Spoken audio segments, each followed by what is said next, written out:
warahmatullahi wabarakatuh. Perkenalkan, nama saya Muhammad Sultan, NIM 198038. Di sini saya akan menerangkan beberapa materi dari evaluasi pembelajaran. Ya, langsung saja. Yang pertama itu ada tujuan pendidikan. Suatu aspek yang ingin dicapai dalam melakukan suatu pembelajaran, baik aspek kognitif, efektif, dan psikomotorik. Pengalaman pembelajar adalah situasi yang dilalui oleh siswa dan guru dalam melaksanakan pembelajaran atau proses transfer pengetahuan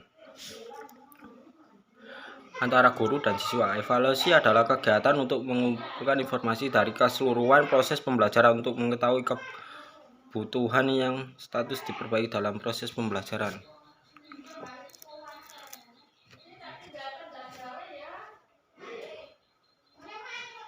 Sini selanjutnya ada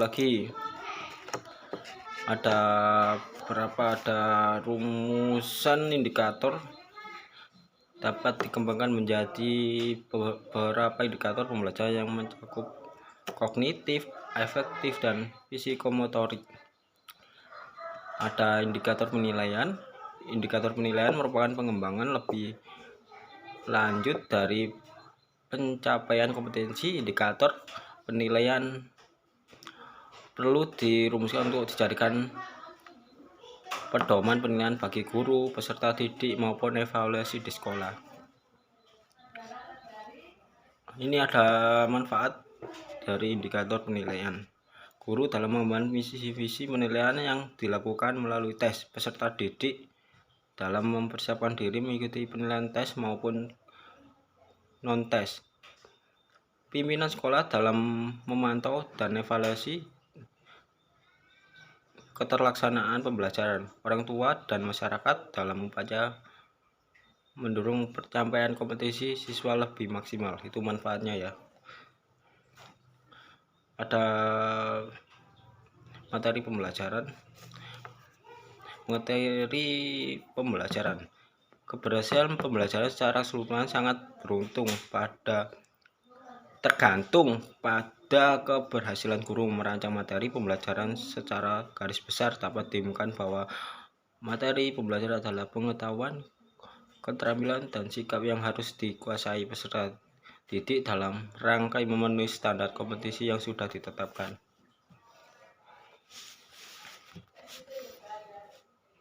Ada lagi pengembangan rencana pelaksanaan pembelajaran. Itu adalah RPP ya. Pengertiannya, rencana pelaksanaan pembelajaran adalah rencana yang menggambarkan prosedur dalam pengorganisasian pembelajaran untuk mencapai satu dasar yang ditetapkan dalam standar isi yang telah dijabarkan. Yang pertama itu ada landasan, ada fungsi, ada alur. Yang selanjutnya itu kriteria, kemampuan dasar dan materi mengacu pada silabus. Proses pembelajaran memberikan pengetahuan belajar yang bermakna. Terdapat keselarasan antara kemampuan dasar, materi, dan alat media yang dimengerti.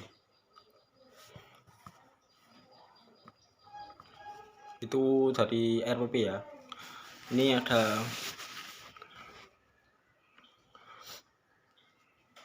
indikator dalam pengembangan KTSP selanjutnya.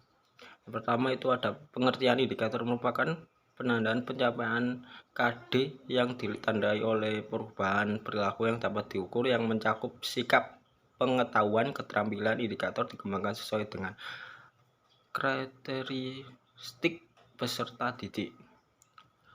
Ada fungsi indikator, ada mekanisme pengembangan indikator, penganalisan karakteristik mata pelajaran, menganalisis kebutuhan dan potensi,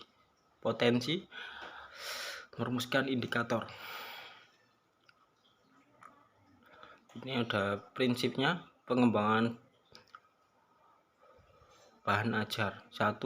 Mulai dari yang mudah untuk dipahami, pengulangan dan memperkuat pemakaman, umpan balik positif akan memberikan penguatan dalam motivasi belajar yang tinggi, mencapai tujuan, mengetahui hasil yang telah dicapai.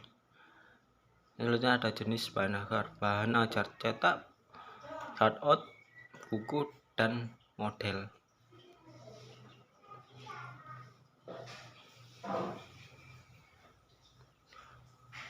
Jadi ada penyusunan bahan ajar cetak. Contohnya susunan tampilan, bahasa yang mudah, pengusir pemahaman, stimulan, kemudahan dibaca, materi instruksional. Bagian 8 ini ada pengembangan muatan lokal. Pengertian muatan lokal adalah kegiatan kurikuler untuk mengembangkan kompetensi yang disesuaikan dengan ciri khas dan potensi daerah. Konsepnya, konsep pengembangan. 1. Keterampilan muatan lokal dengan potensi sumber daya alam. 2. Keterampilan muatan lokal dengan potensi sumber daya manusia. 3. Keterampilan muatan lokal dengan potensi bergrafik. 4. Keterampilan muatan lokal dengan potensi budaya.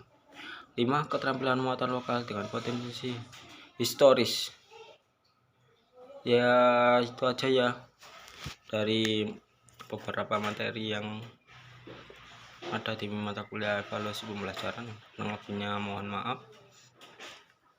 Assalamualaikum warahmatullahi wabarakatuh.